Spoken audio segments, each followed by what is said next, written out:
talk. I'd like to start with this, if I may, just to give you an idea of where my head's at, where we're going to go with this. I have 3 basic chapters, if you will. Finials is what the topic was, and finials can be interpreted in many different ways. To the average person, Cindy Drozda, I guess, is she would be considered the queen of finials. I think that's, when I think finial, I think Cindy Drozda. And I brought articles and stuff.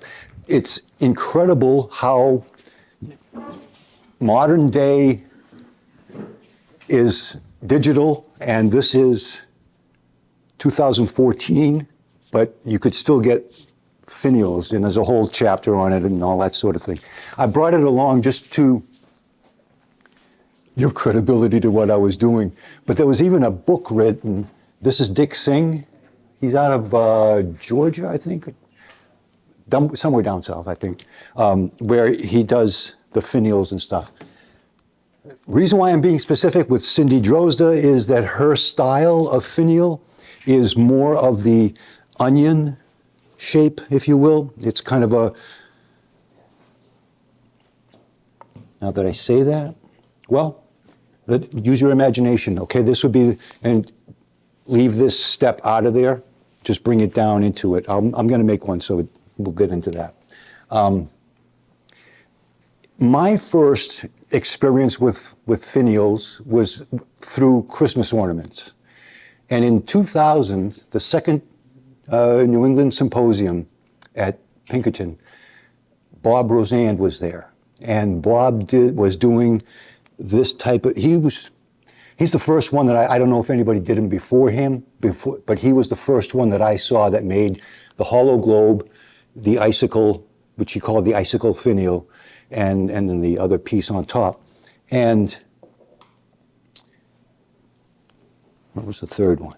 Oh, and then, yeah, so there was Bob Rosand. The guy that really picked it up locally here was a very dear friend, Bob Coleman, who passed away several years ago. And that's his ornament there. He picked up on that thing, and he had 5 or 6 different sizes, but they were incrementally, he figured out, like, if it's 3/8 here, it's got to be 5/16 there. And, it was all plotted out.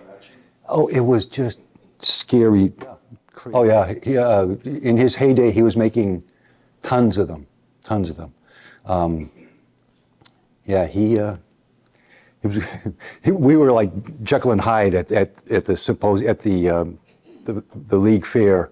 He had Ron Marcoux's beard, long hair, the cut off sleeves, T-shirt, and I'm standing there, and I'm practically got a three-piece suit on next to him, and we were the best of friends. It was just crazy. And in that respect, I don't know why I've been keeping all this stuff, but there's enough for everybody. Instead of me jumping around, this is apple. It turns quite nice, but it's slow for a demo. Because it doesn't, you can't just hack away at it. You've got to kind of really give it some love as you cut it. And it's going to tend to get a little bit boring. But there's a milk crate here. There are a couple of pieces of black walnut. So if you're really interested in the apple, just beware, they look like this orange. And this is what it looks like turned. So it'll give you that's right off the tool. So it's not, it takes detail very, very well. I think that finial is apple. Doesn't matter.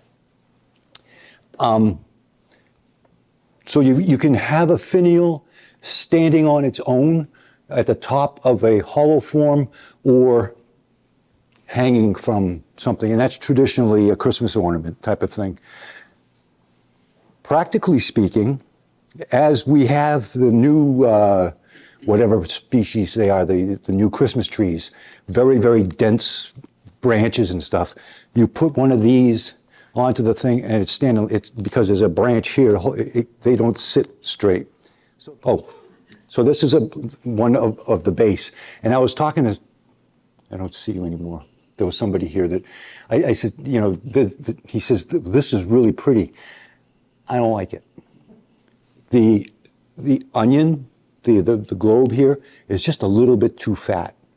Up close, it doesn't look too bad, but I have it displayed on one of those shelves on the wall. What do they call them? The bracketless shelf. You know, it's just a floating shelf. Yeah, and it just alone, and even from a distance, is even worse. It just gets too big. So this would be one of those Lindquist things where, you know. But I'm thinking I could probably put it back on the lathe and play with it, which I do sometimes. Yeah, anybody that's going to be doing this for fun, this is an ideal size lathe. You have to remember that if you get a bigger lathe, you want to put bigger wood, which weighs a hell of a lot more. And in order to compensate for that, I went out and bought an engine hoist. As every, you know, where did I see your, yeah, the chain hoist, you know. We make sick puppies, but at my big lathe at home, I can turn, it's a 400 millimeter, so 32 inches over the bed. Oh yeah, so I bought the even smaller than this. It's the old fashioned, some of you may remember the Jet had the plate in the back and the plate on the side to change I got one of those now. Oh my God, I hate it. But I'm a big believer in if you have a dedicated tool for a dedicated job, you're going to use it. You can use a bowl gouge to do anything. You can use a screwdriver to do anything as well. If the results are good with the screwdriver, God bless you. You're going to save a lot of money on tools, but it's a lot easier to rough something with a spindle roughing gouge as opposed to using I want to go to extreme, as opposed to using a 3/8 spindle gouge. I could rough this with that, but it's going to take me longer. I'm not going to get a good result, and I'm going to have a blunt tool when it's time to really use this for its purpose. So, you know, the reason why I brought a lot of tools is because I'm also hep on sharpening, and I wasn't going to bring my sharpening system and start sharpening here. So I can just, this is a 1 inch. And I have a 3/4 inch. So I can interchange. That's the only reason why I have two with me. It's not no more than that. It's not that this one is specific for a job. It's just that I didn't have another 1 inch. You're late. You better have a note. You better have a teacher's note.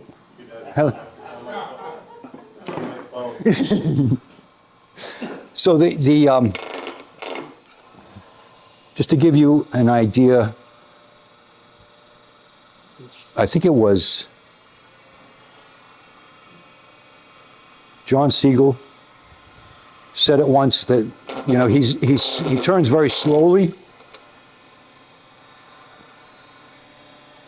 and I have always turned very slow. There's a lot of wax on this, so it's not going to grip very well. I'm not going to do a lot of this. If you are ever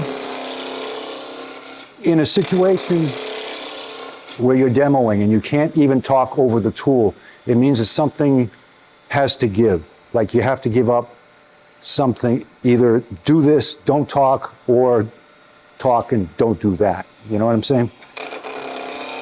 This tends to annoy people at a demo, hearing that chatter. And you see, I could come back, I can kind of rough.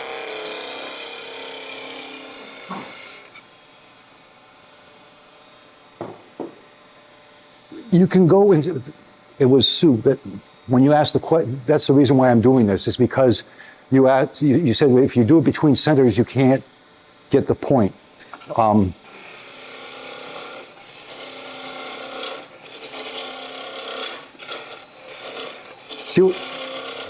That catching that you're hearing is because I've got a curve and I'm going too far down, so I'm catching the leading edge of the gouge, and that's just because I wasn't paying attention.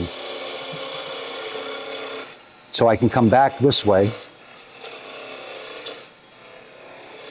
Now I'm starting to get a little too curvy, so it's going to start hitting the walls of the spindle gouge. Grinding of this is, I don't know the angle. It's whatever it ends up, but you want it to be flat over the top. It's a couple of good reasons. One of them is right here. I can make a shoulder. It's not a good clean shoulder, but I can make a relatively good shoulder so that, come on. So the apple doesn't react as well, but it'll give me an average, an idea of where to go. 1/2-inch spindle gouge. I have, let's see, I broke out my collection. This is a crown. These are Thompson. If you can afford the better steel, it's well worth the better steel. We have, this is, I forget, it's the Crown Pro PM 20, whatever. This was like 10 years ago. I can't tell the difference between this, but I paid, this was on sale at Woodcraft for $30. They had 2 of them, I bought them both. But it was 15 years ago. They, somehow, I had never seen a crown tool at Woodcraft.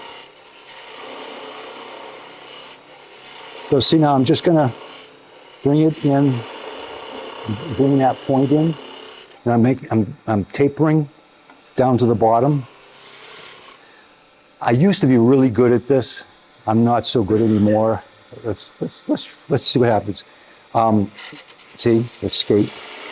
But if you can be ambidextrous, it really helps in this because your body is in the way and you got to start gyrating over here. And then everybody says, well, you shouldn't wear long sleeves because it's going to hit that. Well, I have steel-toed boots, so I'm okay.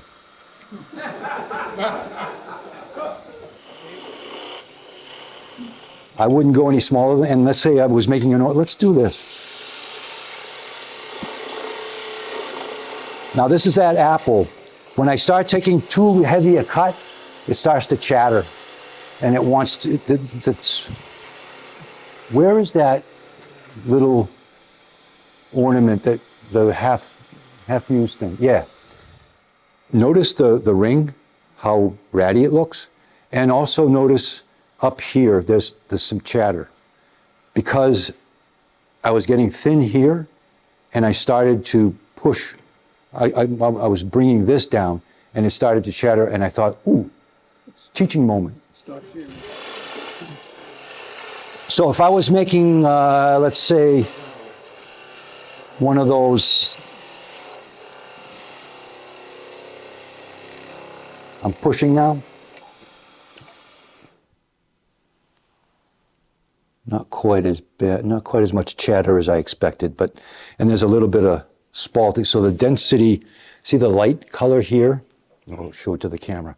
The light color here is like quasi-spalting, and this is still hard wood, so there's going to be different density there, so you're going to get some flexing or vibration.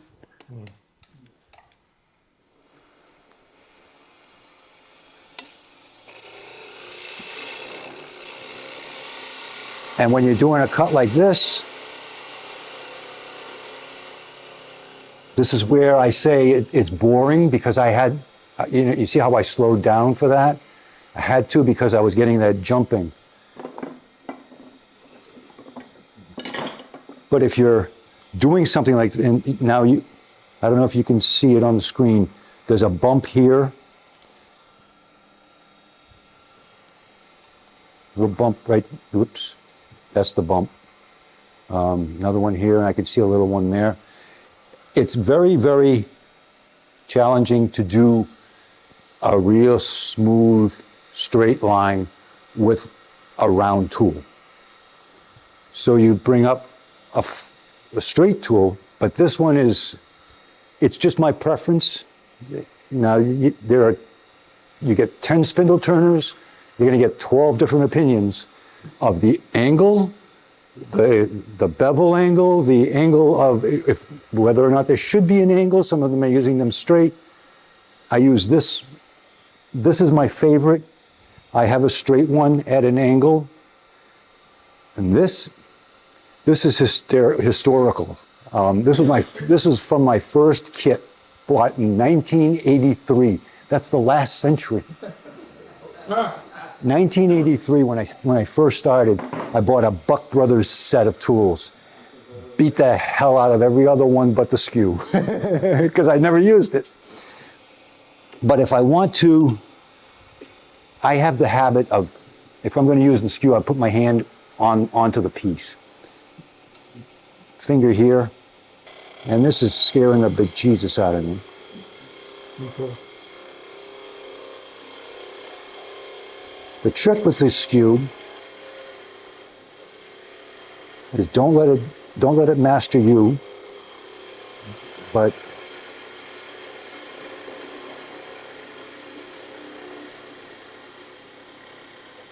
I just found out how to shut up Durette.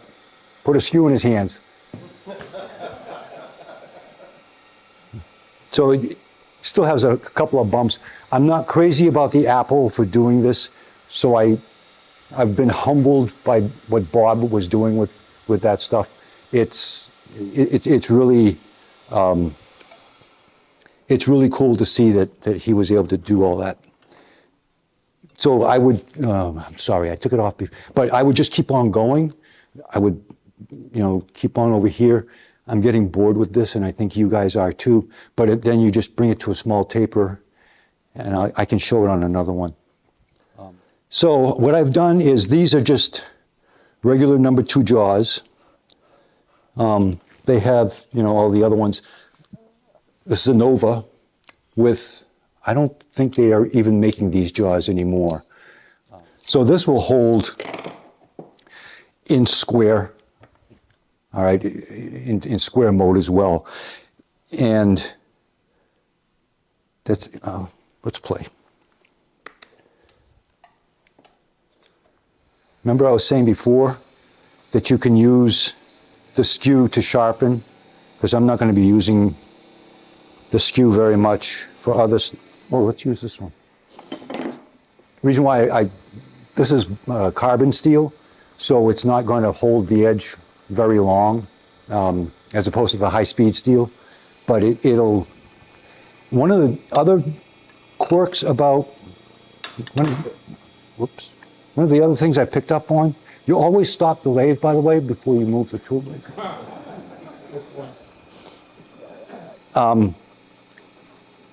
You bring the tool rest up a little bit. The normal height is when the tool is on the tool rest, the cutting edge is at the center of the work, right? With a skew, you want to be just up a little bit higher. Think of it as like you're turning on top of the piece, and you're working down onto it. It's a whole lot easier to control the tool.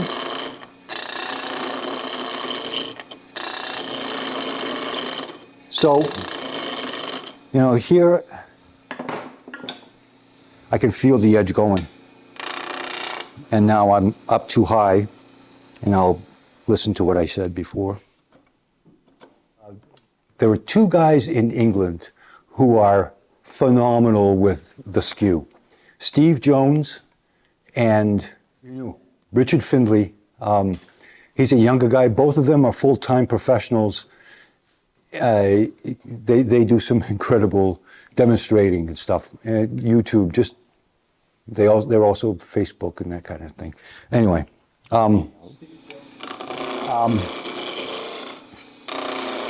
so there again, the scraper that he uses is, I never got along with a scraper, ever.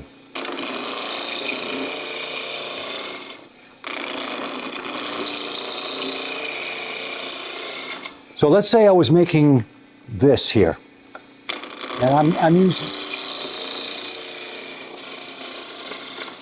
because I realized a little while ago that I wanted to bring some maple, and didn't all I have is those short pieces that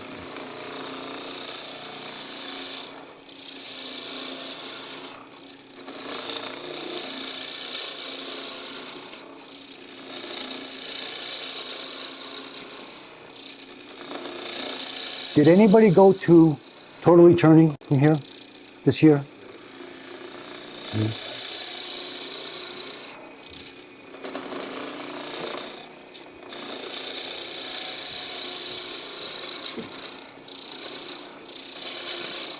So obviously, if you're going to make something that has a big onion, you need, so you get a lot of waste. And that's what I'm doing now. And I apologize because the apple, but you see how, you know, it's bone dry. This stuff is probably 20 years old. But it cuts very, very nicely.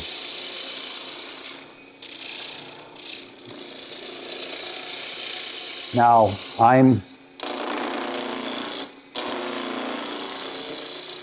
I don't want to get too long and too thin because it's going to introduce vibration. I do have the tailstock in, but I'm eventually going to have to lose it. So if I were to, I'm not going to do it right now, but before I would remove the tailstock, I would double check, because I'm in square stock up here, I would double check the chuck. You know, by that I mean, and with these now, I'm setting myself up for failure. I always forget. No, I'm right. Okay. I loosen instead of tighten because I don't remember. And that's another quirk with the Nova chuck. It's lefty tighty, righty loosey, and all my other ones are righty tighty. Yep.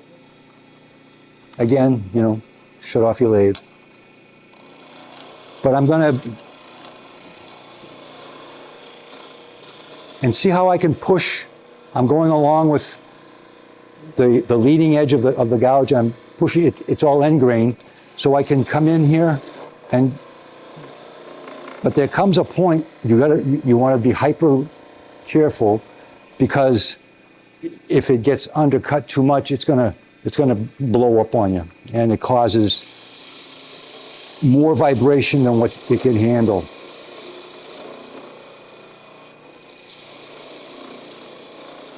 Now, one of the other things with all of this stuff is that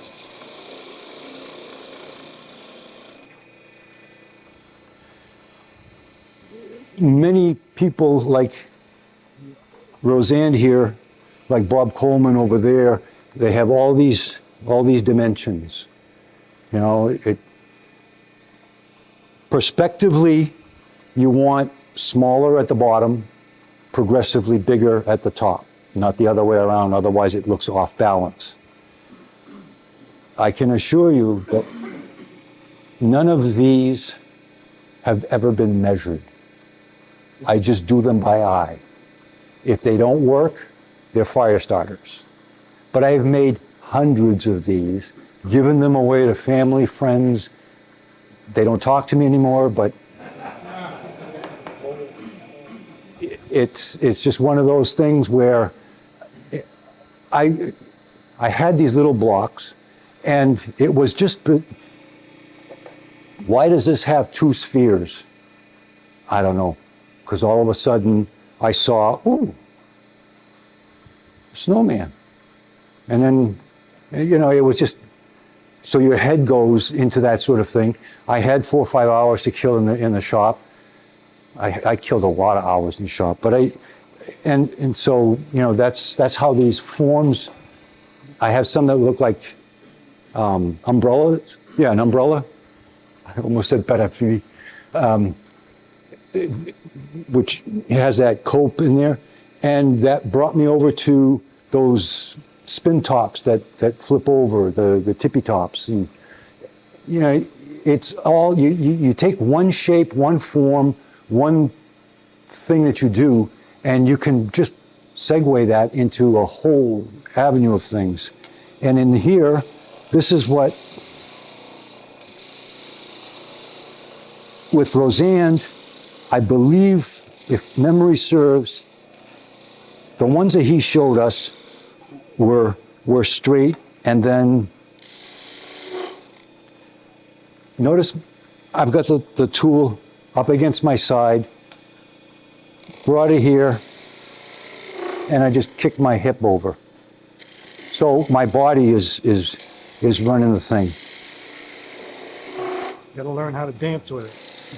That's what It's a dance. that David Ellsworth, dance at the lathe. So now did you notice let me clear this out so you can see that. See that little white line right there? That's where I hit with the edge of the tool. I made a scar there, but that's not my finish cut yet. So I'm going to bring this down a little bit further.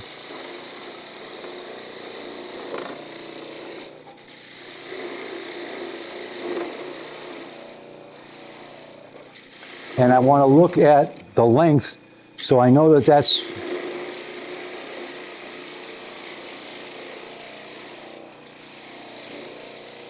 this is about 1 inch. So I'll make this one a little bit longer than that. And I just kind of look at them.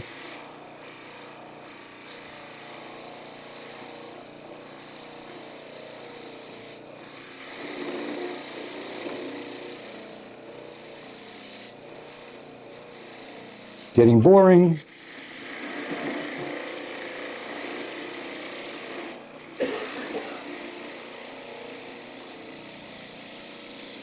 Okay, so now I could do this with this same gouge, but I just happen to have other things.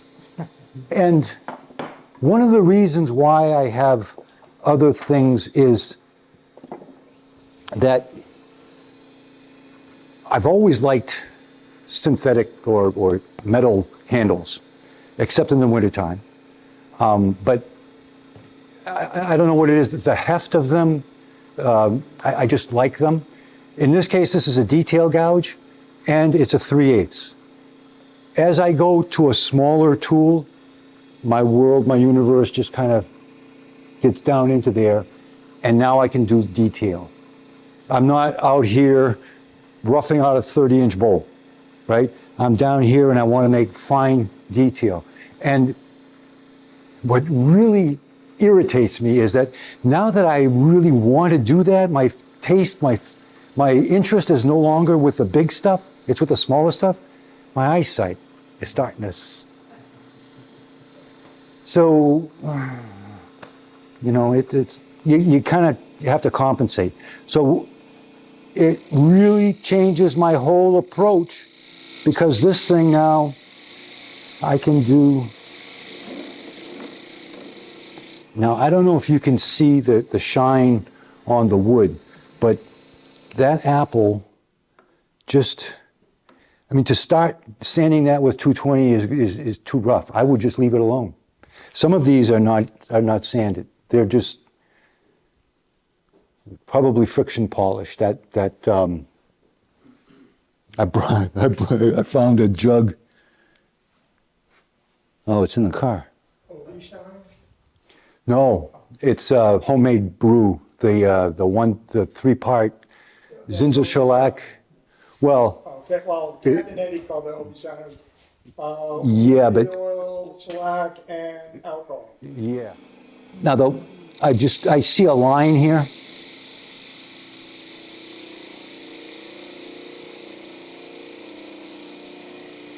Okay, I'm only going to go to here. The temptation would be to go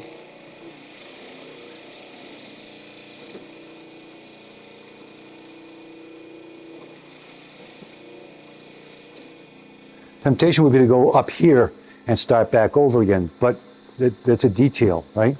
So by detail gouge, it's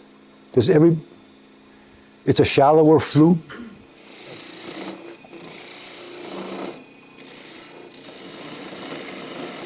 Now this is where you start feeling chatter. Hear it? You start to feel chatter because I'm getting thinner. I'm trying to hurry up, which is... Mhm.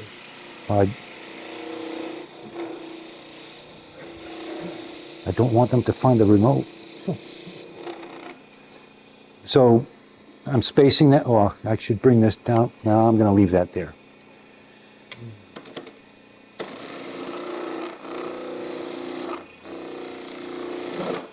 Something feels weird.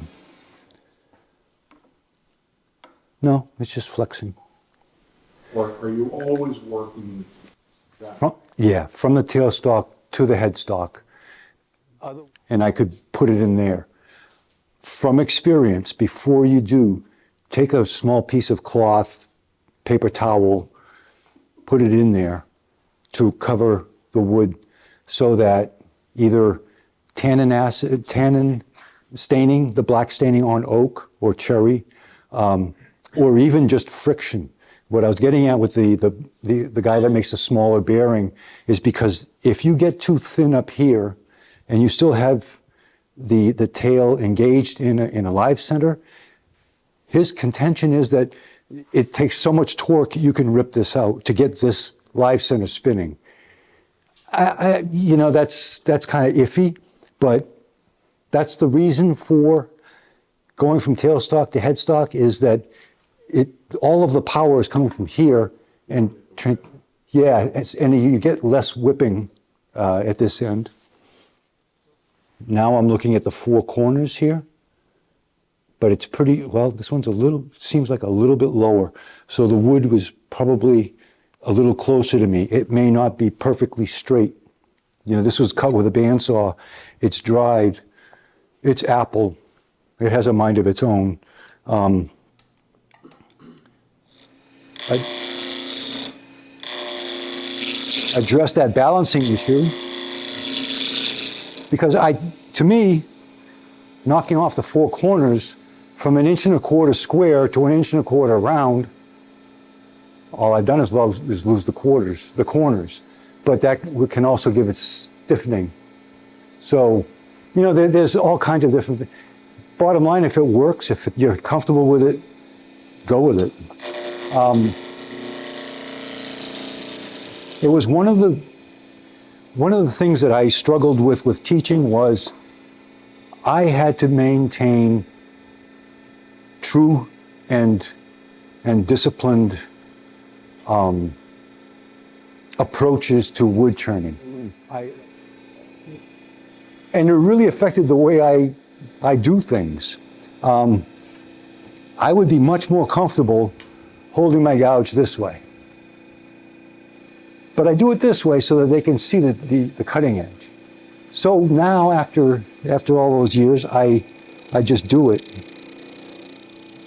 I want to get this a little bit smaller before I go.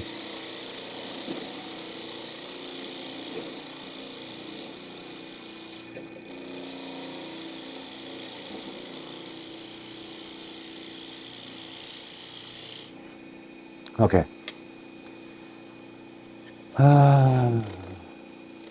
See, can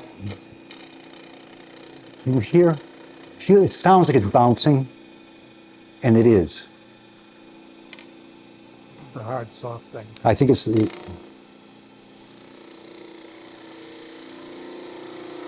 all I did there was I put the very edge of the tool on the wood, raised the handle a little bit. A good way to approach it is people will want to stick it in like you do in a bowl. Your tool is held horizontal to the floor, and you go in and you sweep the cut. With this, you kind of want to start up high and slice your way in. If you poke, depending on what piece of the wood it's going to hit, you can get a violent reaction. So I just feel the cut there, and then holding the gouge against my body. And I really want to get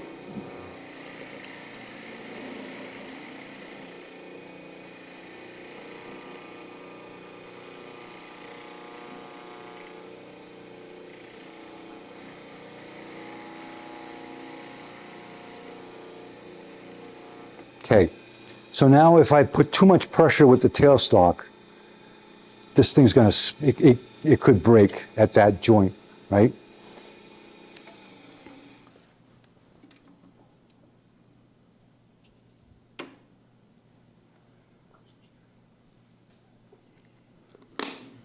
Whoa, I'm taking this home with me. It won't work on your lathe. Now, all I did was I took away the tailstock. I slowed down the lathe because I figured this was going to happen. The bouncing that was there, I suspected, and I didn't want to, but there was a flex in the wood. It was, and when I turned it, that tension, that's the word I wanted, not flex, but tension was released, but it was being held by the live center. Once I take that away, now this is where the wood wants to go, but I forced it into straightness. It's kind of like the 2x4s at Home Depot. Question, do you ever turn in tension instead of compression? When it gets so fine, is there a tendency for it to bow? Is that an issue you deal with? Yeah, like in this case here, I was holding it, and I'm not thin enough yet to start to get that bowing. But what happens in a case like that is, imagine in your head a skipping rope, and you're going to be cutting that part of the rope that's always there, so you're going to make an oblong piece. Not oblong, oval. I guess your cylinder here would become oval. So what do I do now? Well, I'm kind of stuck with two icicles. If I try to straighten this out, forget about it. So I have to make a decision to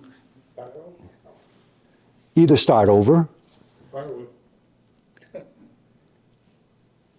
I'm trying to get an idea. See, it's like, but what I'm getting at is that in this distance now, it's like almost a 1/16 of an inch at this point, which is significant.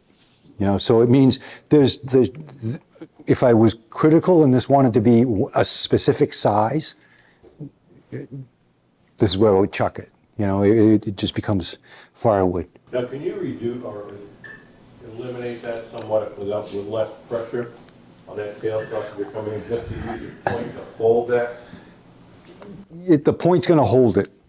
It's between the wax, the end grain, it's going to go in there and it's going to wedge itself. So I'm curious as to whether or not that was, yeah, see, that took away a lot of the whip.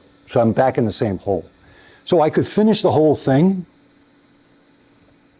I've got to be careful with the vibration that I've already got there, the little more tension.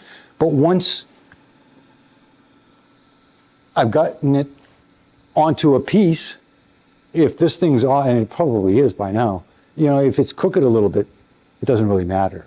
You're not really going to see it. So it's just during the process of the making. And that could have also been when I was saying before I could feel vibration, because now I don't as much. I don't know if it's the cut that I made or there's too many buttons. Oh, there we go. That's the one we wanted. That is the money shot. We got it on film, man. There's no backing out of it. Thank God I had my steel-toed boots on. So that goes back to what you were saying So- about checking your chuck. Checking the tension on that chuck. No, it goes back to paying attention to what the hell you're doing, because I Got a catch. got to catch. You know, I entered the wood, I wasn't looking, I was thinking, and I got distracted, which is why I'm guilty of having the radio on, the stereo and turning, but I'm also, it's not that loud where I'm listening to things, I'm easily distracted. Oh, look, a robin. You know, that kind. Squirrel. That was my dad. No, squirrels are too damn fast. Inside the jaws, there's a machined step on this one. So these are their number 2s, which actually are like 1.5 inches on this particular chuck. But that little circle in there, with that space there, it will allow me to grip. All right, so what I'll do then is rather than bottom out, I have a center point here. Bring this up. And this is not going to be a very secure, yeah, but I just want to get this, but see, this is already, I'm already set here.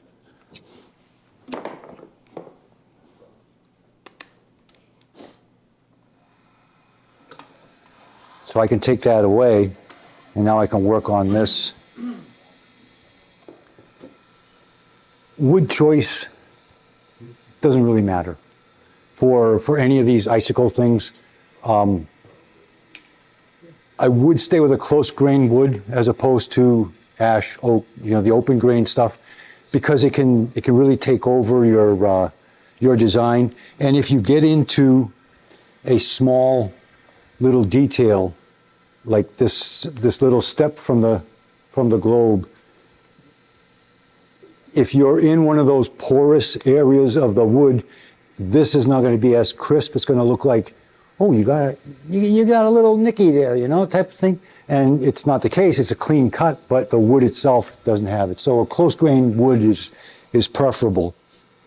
One of the little surprises that I came across was, believe it or not, this is rhododendron. And the stuff grows like crazy. I prune my rhododendron bushes. It doesn't split, doesn't crack. This is the pith of the branch here. This is quite old. It's quite dry. It will, and that's going along with your fancy wood and stuff, that's dirt cheap. And it will make some interesting Say ornaments. something about boxwood. If I could get my hands on it, I'd love to. In this part of the world, boxwood is more of a shrub plant than anything else. In England and Europe, boxwood is a little more prevalent and it'll grow a little bit larger, but it's rare as hen's teeth. It's really prized wood because of the detail that you can do with it, the thread chasing, that kind of stuff. It's very stable wood. Well, lilac is another one. Lilac. This woman called, she lived in Kittery. She called the Homestead School. She had a lilac bush that she had to have taken down. Would anybody be interested in it? Well, the lilac that I had seen was maybe an inch and a half diameter. I'm not driving 100 miles for lilac. Thank you very much. Wait a minute. I know Jim Forbes. He lives there. And sure enough, he went to get it. It was apparently, I'll wait till he gets back to, apparently it was a tree. I guess if you keep them very well pruned, they throw out runners, suckers and stuff. But if you keep one stem and cut away all the other stuff, they grow relatively big. I had one that I found on a piece of property, and it was 6 inches in diameter. Wow. And was there any purple color to it? Yes. So, yeah. This is, I did one angel with it at one time, and the purple came through on it. It's stunning wood. yeah. One, but the thing is, you get even a chunk like this, 3, 4 inches, you have to split it in a fifth, let it dry, it's going to twist. And if you're lucky, where the twists and checks are, if you get past those, you can have a piece to turn. It's really, really nice to turn. So you recommend rhododendron? Rhododendron is nice to turn. And it regenerates. I had to take down this massive bush, which broke my heart, and that I think is from that bush. But in 10 years, it's like nothing happened. Once the roots are established, this stuff. Jim, the lilac bush that you went to get at Kittery, remember that years ago? What was the diameter of the trunk? About Yeah, okay. So I've never seen anything that big, because that's what I was gonna say, 4. Marcel, you talking about the wood oxidizing? Yeah, the roof does oxidize with exposure to ultraviolet light. There was something you could put on wood to prevent oxidation. Does anybody know what it is? There are some that call themselves UV. I don't think any of it can really be effective, other than deck paint. You know, I mean, if the light is getting through, if you can see the wood through the finish, it's transparent. So unless you're doing a chemical regeneration of the wood, which then, in my mind, is no longer wood, it's a Frankenstein thing. It just becomes, that kind of crazy stuff. It's like I tell people, I had these calibrated for metric, and these are calibrated for American standard, so I can tell the difference. And I've actually had a couple of people that, really? I run in some crazy circles. See how much higher I am? I was setting up for a skew. See the tip of the tool here, and you can see the center hole there. So shut off the lathe, move the tool rest, and I don't know if would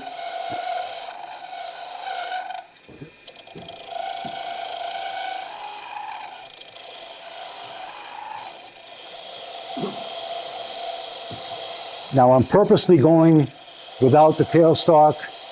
You can hear the squeaking.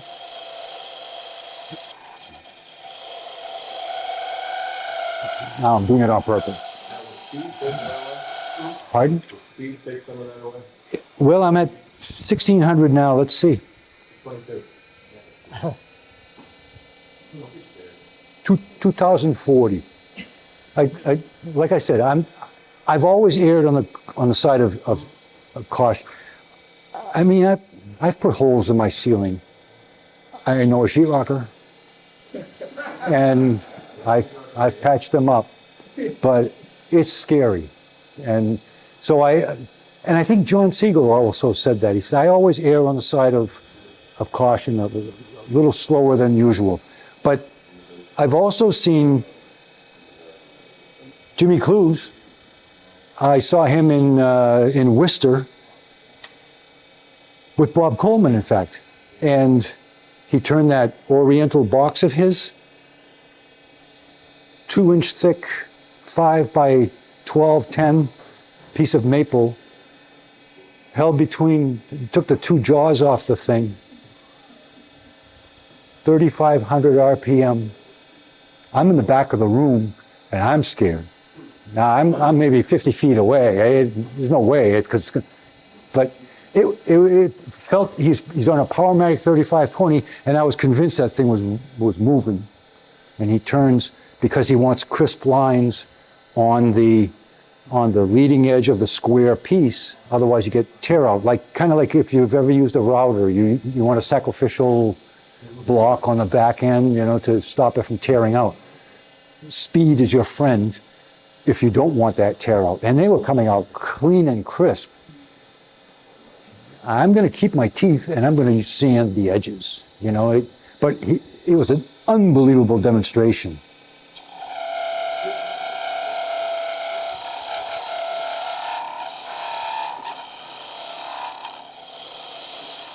So let's make something.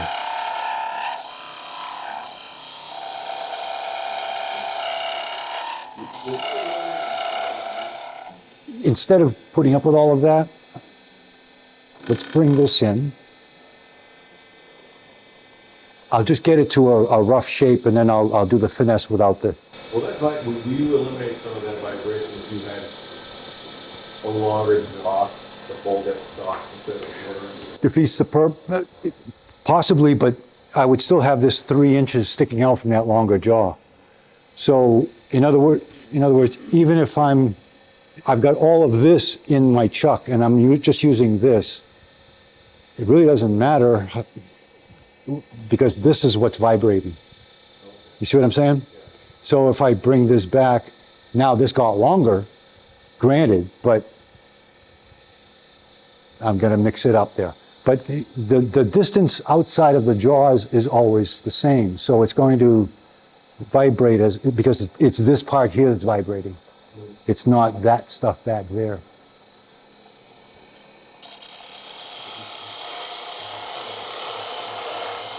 And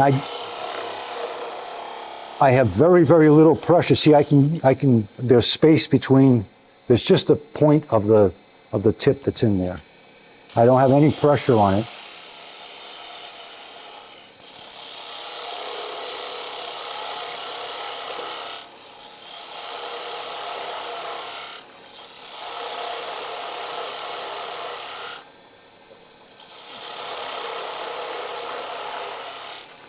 So this is the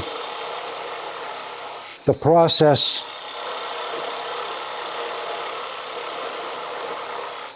that I use for making a lot of these things. I can't use the spindle roughing gouge because I'm too close. Go back to the idea of Christmas trees with very, very little space between the branches. My personal preference now is to make them a little bit shorter, a little bit more condensed. And therefore, I'm in tighter quarters. So I end up using the 1/2-inch spindle gouge almost exclusively. There's a guy who used to, Mark St. Ledger, from Pennsylvania, I believe. He had Doug make him 5/8 spindle roughing gouges. It was like a drug deal. The boxes of steel, and I mean, this stuff is heavy. And he bought hundreds of them that Doug had made up special for him. I forget what the heck it was for, but I think of him when I'm doing these, because that would be just perfect. This is 1/2-inch, a 5/8 spindle gouge. And I know those of you that are going to say, well, you could use a 5/8 bowl gouge. And I could. Enough said.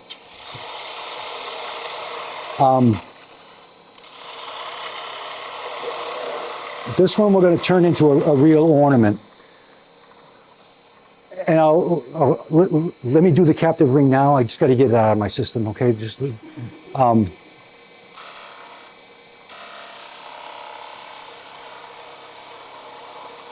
right, so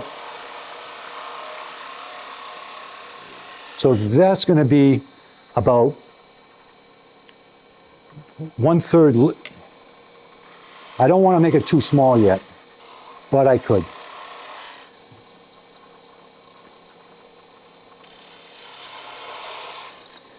If you want to make a real shallow, okay, and you roll, it's a rolling action. If you come in like this and try to do that, that's when you get that skip back. Or you're just not concentrating enough and you get that skip back and stuff. Better to do it now than do it at the final cut. But there's another guy who says, every tool comes with a certain number of catches built in. The trick is to use the tool long enough where you get all the catches out of it. And it kind of makes sense because by that time, the tool's probably old enough to throw away, So this is going to be, it's going to be smaller, but this will be my ring up here.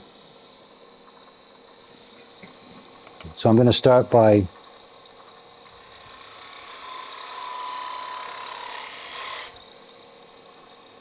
this I could do with a parting tool, but I just want to, this is, hold the tool up, I'm almost horizontal, but if I come in like this, bringing the tool up, you can take some wicked, do you hear that? Okay. So if you had the stereo going way up loud, what's that squeal, Like, that's not AC/DC. It's just a little tighty, righty-tighty, okay. So I'm gonna make this a little bit smaller in diameter. I wanna bring this away. See the catch? Catch that? Okay.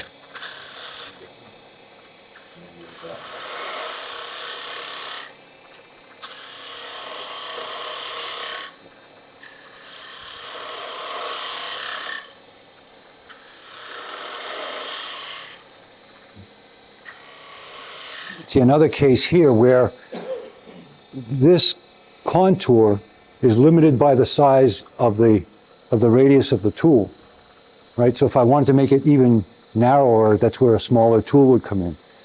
Beware, after 3/8, the little tiny quarter inches, they start vibrating like a quarter of an inch off the tool rest. They're virtually, in my experience, useless. Somebody's probably figured out a way to make them work, but I've never been able to. And right now I'm about 3/4 of an inch off the tool rest. Head for the hills. See another skip.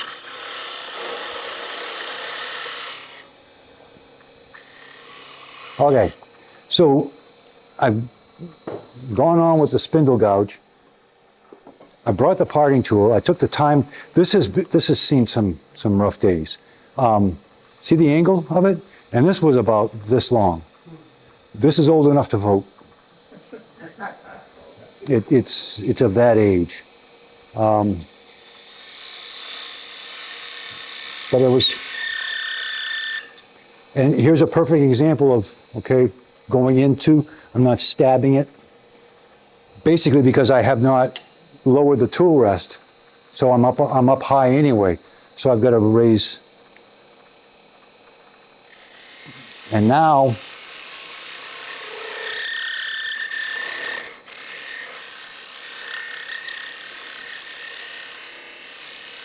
I want to bring these two axes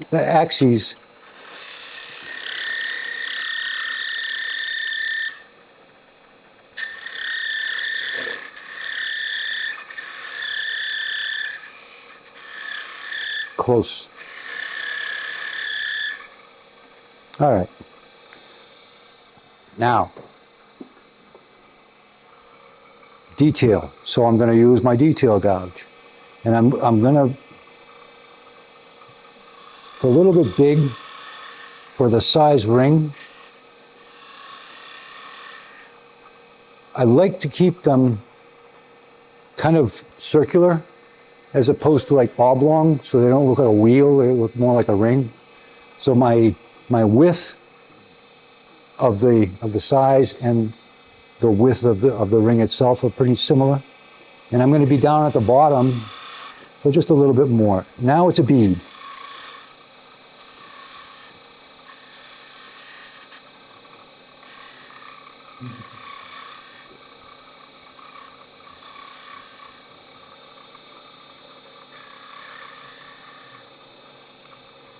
And again, I'm not good anymore, ambidextrous, so I'm just going to come down here like this,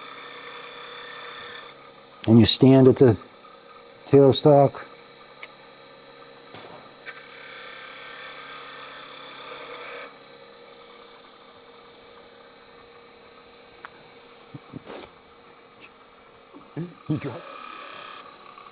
So now I'm using just the wing of the tool, and I'm just starting. If you hit too much of the side, you can blow the whole thing up. So there comes a point where, you notice how I have short space here, long space there. I could make it longer, but it's not in my design for right now. So I need something else. I don't know where I saw this. I have had no original thoughts in my life, okay? Everything I've read in a book, I was told by my parents, saw it on TV, or got kicked in the head often enough times that so I'm not original at all. This is a masonry nail. I don't remember where I saw it, who I saw it from, but God love them. These were all done with that tool. I went looking for the tool after I had agreed to do the demo. Then remembered, I'm never going to make another ring tool. And I pitched it. So a lesson learned, don't throw anything away, ever. Or go to the store, buy some masonry. It has to be a masonry nail because they're hardened, okay, obvious. And it's just on the grinder. I think this took me 10 minutes. Took me longer to find my CA glue to just give it a dip of CA glue. You don't have to go out and buy I'm hoping that I'm going to infect somebody else to get started with these. So I bought, my local hardware store has them loose in a bin. It was $2.65 for a pound. Well, I bought 4 ounces for 65 cents. So I have about a dozen of them. And I thought I was going to have to use more than one, but the first one came out okay. You can look at it afterwards. I'll put them here. And on that, besides that, because Jim brought it up, the last company I worked for was a furniture construction, Cubicle Solutions was the name of the company, installed cubicles. And sometimes they would get furniture that every desk had its own Allen key. We would throw thousands of these away. So if anybody wants one, I brought these along. Please. That's why, that's the other reason is Allen keys are hardened steel. So there's a certain satisfaction of making something and actually having it work. It's the head of the nail, which what I did was I ground off one side of the circle, then the other side, then the back side, and you want to make, I accentuated it a little bit. It's kind of on the grinder, it's a little bit hairy, maybe because it's round. It's a lot faster than doing it by hand, but you can rough it. And then I've seen guys, or I've thought of it afterwards, I should have gotten my Dremel. Take a Dremel with a stone and at the very end to do the final shaping. I wanted to have a point here at the end so that it digs in as opposed to just glide over the wood. Because the first time I ground it and tried it, squealed like crazy. The one that went around there, the apple one, yeah, that one.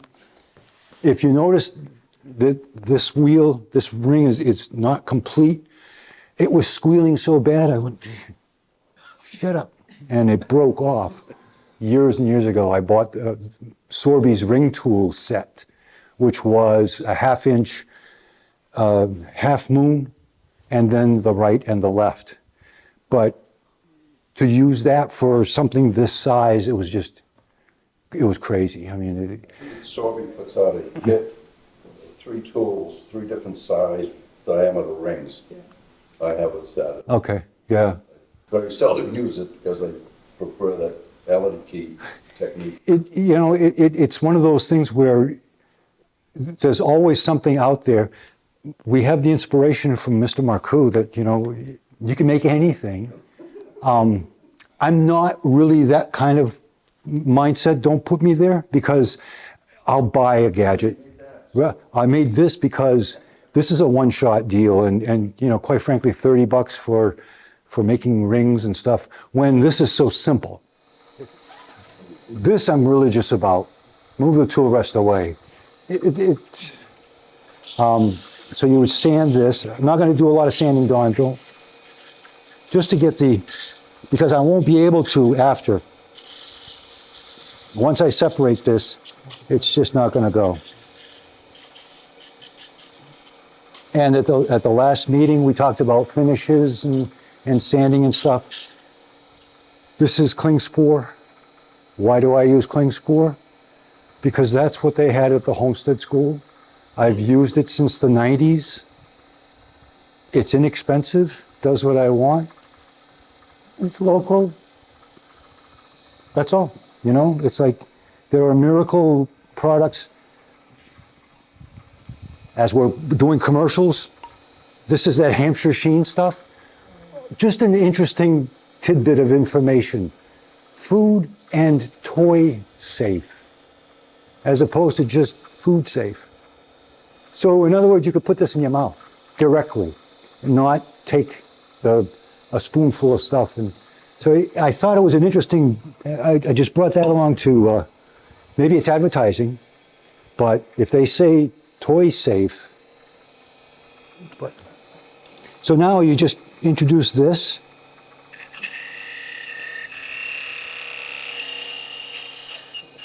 Now when you see this,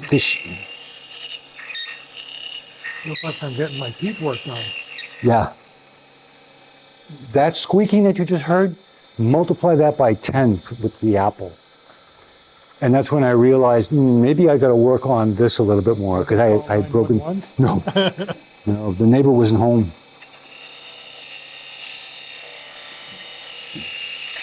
And one of the important parts of doing this is you want both to meet at the same place, not here.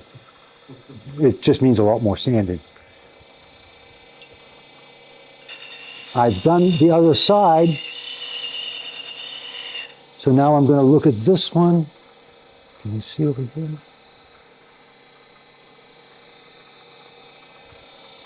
So I'm just looking to see where I am, and they seem to be the same. So now it's just a matter of, because I don't have a depth gauge,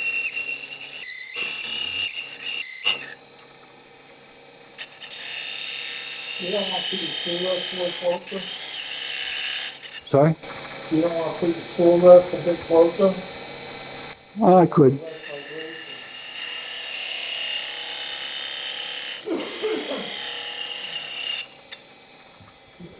So it separates there, okay? And it's end grain, so the fibers are going this way, so the strength is all the way around. It's pretty stable. I mean, these are relatively old. What I do now is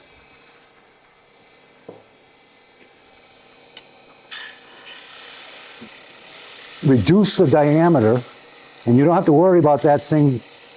It'll just move out of your way.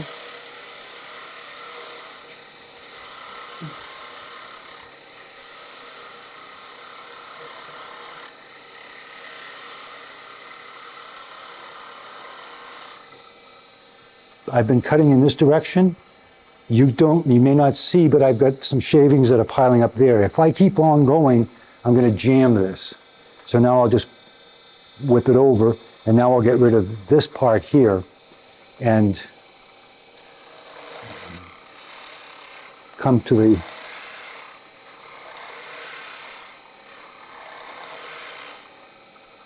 the little line that's there. You would probably want to make that smooth, but you also have an option. This is where one of those happy accidents can happen and stuff. I can use, do you see that line right there? Okay. Like a new detail. Exactly. That's what I'm going to see. I've got that, so now I'm going to. It's kind of like, I won't remember the fancy Chinese word for it, but when you enhance a defect, it's called. Might be. I don't know. Yes, we'll go with that. Sounds good. Good stuff. Yep. So I can bring that in. If I were finishing this, I would sand the whole thing now. I'm not gonna.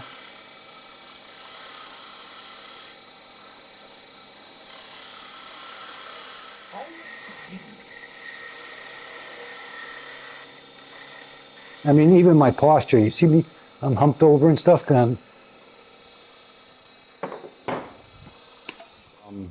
This is 220.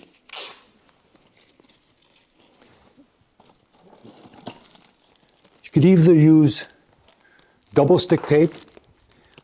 I store it in a plastic bag just because it dries out fast. Not a whole lot, a little bit of masking tape here.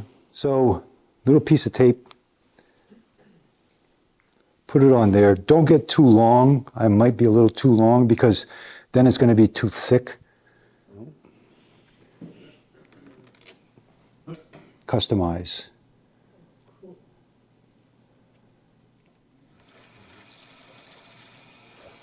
Let me get my hands out of the way so you can see, and just rotate.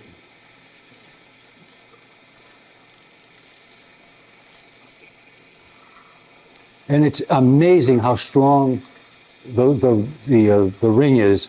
I'm not really putting that much pressure to it, but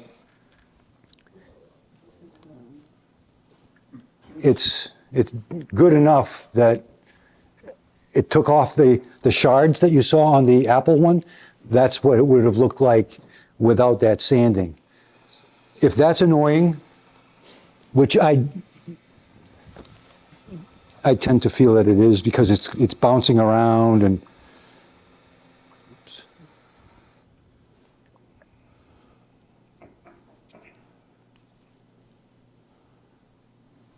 And you want, well, obviously, if I don't put the tape on all the way, it's gonna fluff, fluff, fluff. So you don't want to add distraction. So now that's in place. Go back up in speed. I went down to about 1200 for the sanding of the ring. Yeah. Now we're back up to 1600. Let's just make a sphere.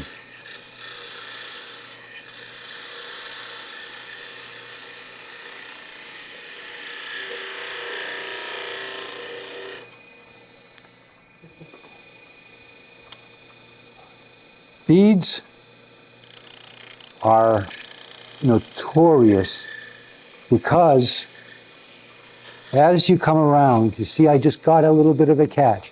As you come around, you've got to keep the tool turning in proportion to where it is on the curved sphere. Hence, with, if I had to, I would, but I don't have to, and if you're going to make me, I quit. Works just like a skew. It works just like a skew. Here's my round skew. Works just as good as a flat skew, but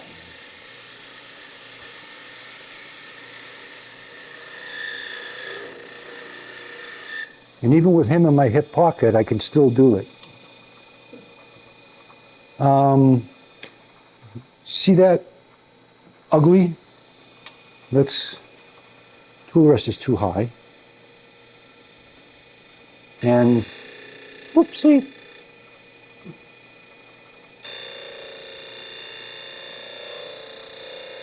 Mind of its own here. Yeah. Getting into a detail, so detail gouge. Let's make a little fillet. And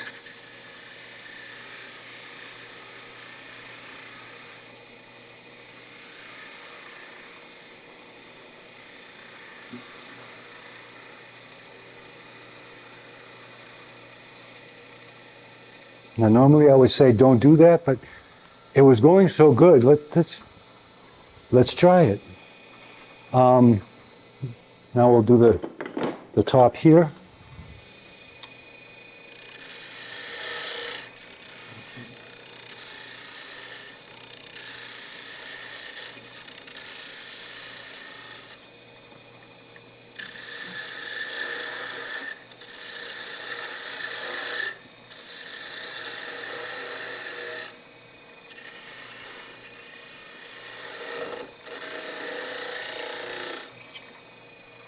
Am I gonna, yeah.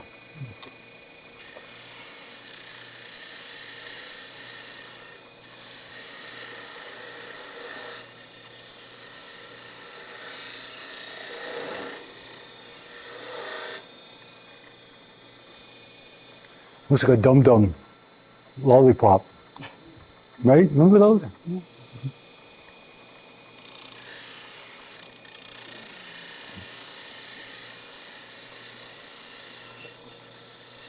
This was.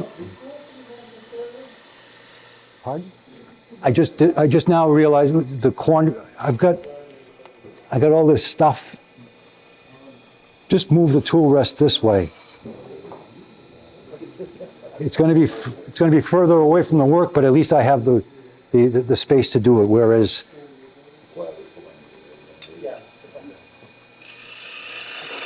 And the reason why I'm doing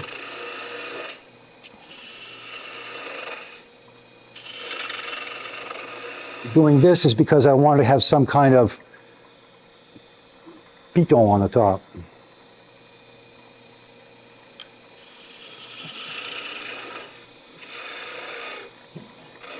So at what point do you pull the steel stock back? Oh, about 10 minutes ago. What was this question? At what point do you pull the steel stock back? I wasn't even thinking about it. All righty then. Okay, so let's do this. He's electrical, he can install one of those catch counters, put them in your own later on.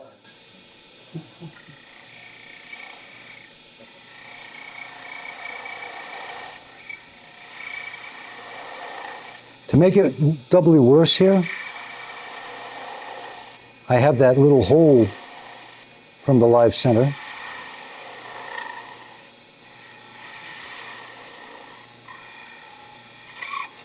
Whoop. Almost had a tooth to do.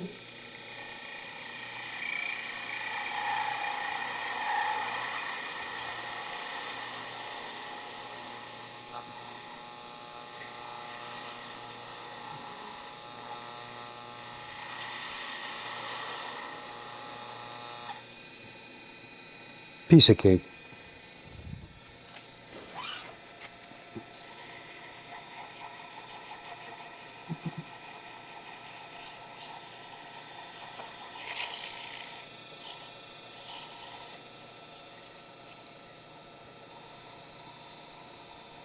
I don't know why I'm doing this, to be honest with you.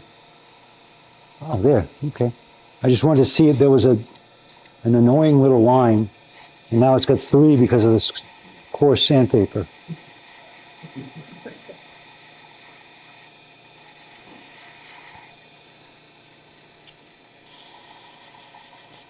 If you're making Christmas ornaments, you end up with little, I mean, I don't think any of you, but if you were, that little hole there would be the perfect place for an eyelet.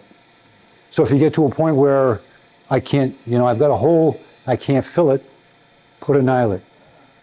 Word to the wise, don't take the eyelet and screw it into a hole into the wood that is not pre-drilled. It really is heartbreaking to make one of these, screw it in, and then you've got the hook. You get a brass spot in the tip of the ornament. It's not a pleasant feeling. So we've got that fixed. This would all sand nice and smooth. I'm not going to sand anything. We're going to bring, it's not a sphere yet.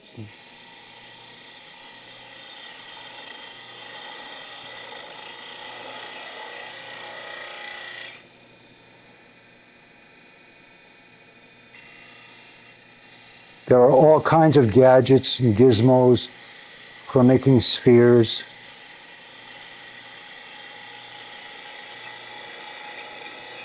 And they're expensive. And Trent Bosch has just introduced a compass that will give you the golden mean. The 3 for $40 US. You too can own one. There's stuff for everybody. So I'm going to have a little cap here because I'm going to attach it from the top.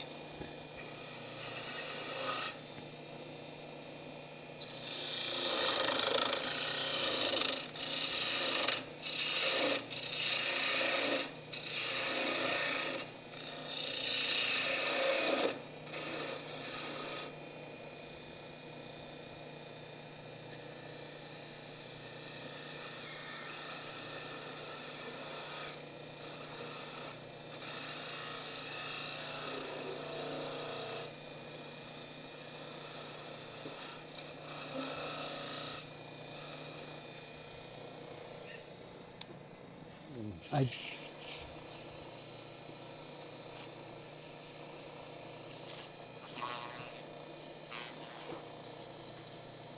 it's going to take too long. I didn't want to use, no, just use it. I was going to say I didn't want to use coarser sandpaper because I don't want to break.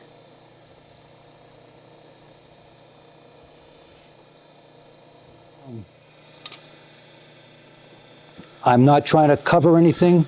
I'm simply, this is just a catch and release. And like a skew, using a gouge, so I can slice it off. So I'm starting at the beginning.